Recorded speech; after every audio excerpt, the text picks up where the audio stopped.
Yes, that's correct. It seems that the vendor has actually been in negotiation with another party, which the vendor did not disclose. And it would seem that the other party has given the vendor a better offer. So the vendor is trying here to now get out of what the seems to be a contract. And that's where the issue is, and the parties had to go to courts. Of course, the purchaser said, no, there is a valid contract.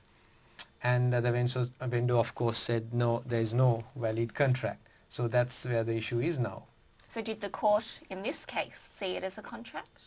Well, that's an interesting question. Now, I would go back to before giving the judgment. I would highlight Masters and Cameron. That's an old case. That's an old case, correct. That's 1954. And it was a High Court decision.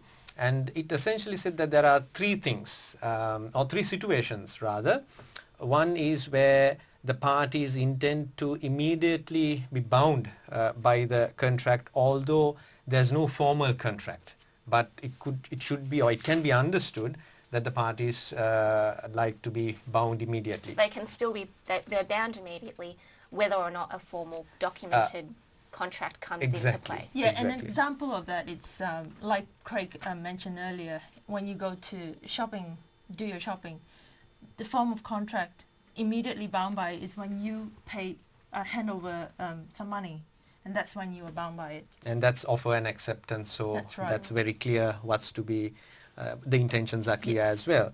And the second situation is, we call in legal terms a conditional contract, where the contract is not finalized until certain things happen, one or two events maybe, and without a formal contract the parties perform or the conditions are fulfilled. And even at that stage, without a formal contract, there is a contract and a party, it can be understood that parties were intended to be legally bound. What's the third situation? The third situation is the situation that is most relevant to this email matter here, where the situation is unclear, and whether the parties have intended to be bound is unclear. And so an external party like the court has to make a decision on the circumstances based on the situation, yes. Yeah, so there's three very clear scenarios that the courts have already established, and this case establishes again one of them. I presume this raises the interesting question, what about text message or Skype or something else to that effect? Would these start bringing contracts if I started using this kind of language, or is it a bit different in this scope? We have been a bit, let's say, laid back in accepting this electronic communication, the situations where people tend to use electronic forms in making contracts. Answering your initial question, the court said these few things. I'll come to your question secondly, but I think we have to highlight this. The court concluded that the parties have agreed to what was to be sold, the purchase price, the deposit, when the stock to be valued, where it is to take place, and when the settlement to take place. And the court held that there was a contract and the parties did intend to be bound by this contract. So, Craig, coming back to your question, in the future or even presently, it may be possible if you send text messages and if the circumstances are very clear, in the sense the elements, the offer, acceptance, and external party like courts would make a decision to say that a contract has been formed. Yes. So really, in a way, the court's actually just really catching up to all these forms of technology, new ways of communication.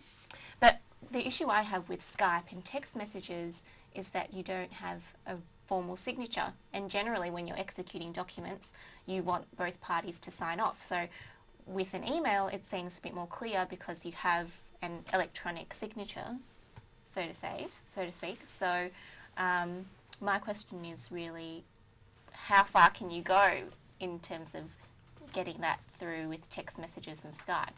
That is an interesting question. I don't think we have any authority that I could cite.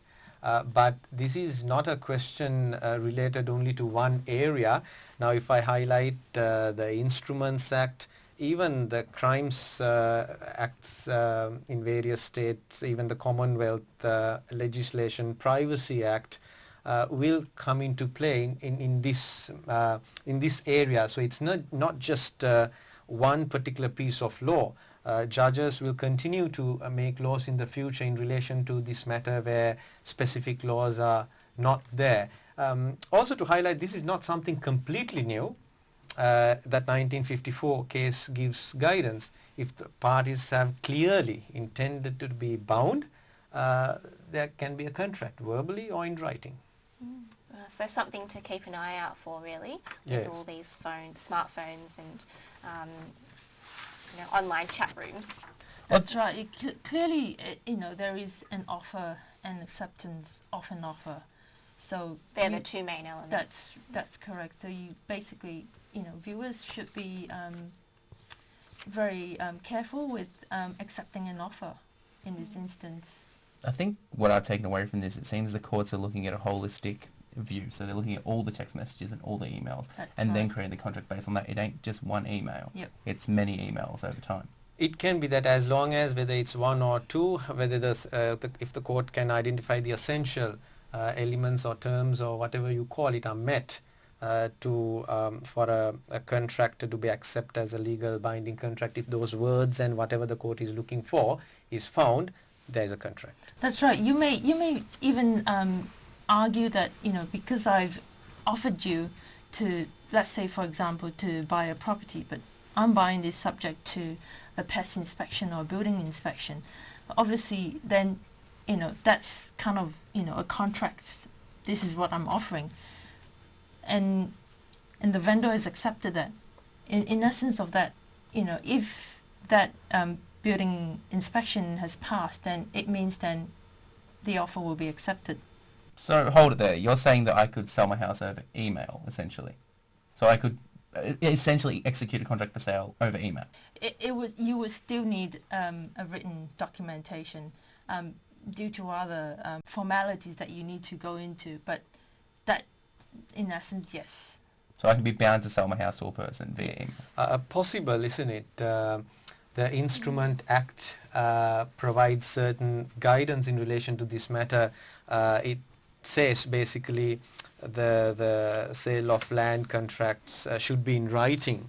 Yes. However, the email we saw in the email case, that in fact you can argue that it was in writing. Actually, that was one of the arguments. Yeah.